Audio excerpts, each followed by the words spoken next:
So, ayan guys. Meron na naman tayong ibang fabric ng tela sa pang teacher's uniform para sa Martes at Huwebes. So, ayan siya. So, tela ito ng 8th Avenue Fashion sa QC, Quezon City.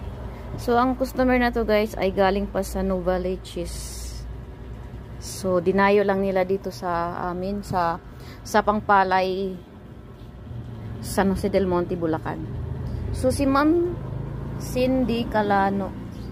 Shout out kay Ma'am Cindy.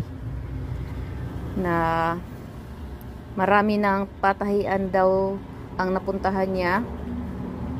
Pero dito lang siya nakahanap ng ganitong process ng tahi na nagustuhan niya.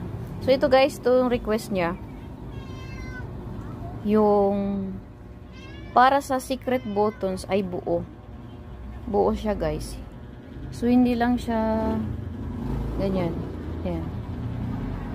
So, sa facing niya, buo siya, di ba? Pansin niyo, buo siya. So, ganyan ang process namin dito guys. Kaya nahihirapan ng mga mananahi. Hindi kaya na ibang mananahi. Kung hindi matyaga, hindi nila makakuha. So, ayan yan guys. Buo siya. Diretso siya sa facing. Yan. Wala siyang kapal. So, dito ilalagay yung button hole, yung uhalis. Ayan.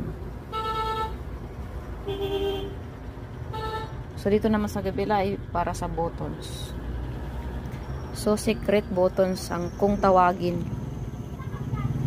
So, ayan siya guys.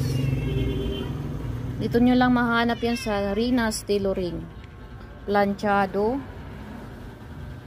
ang nangatahi. So, pulido ang pasada. Double welt pocket. Kung tawagin ng ibang mananahi, kambal tupik. Hindi ko alam kung kambal tupi. Pero sa akin, double welt pocket. So, ayan siya guys.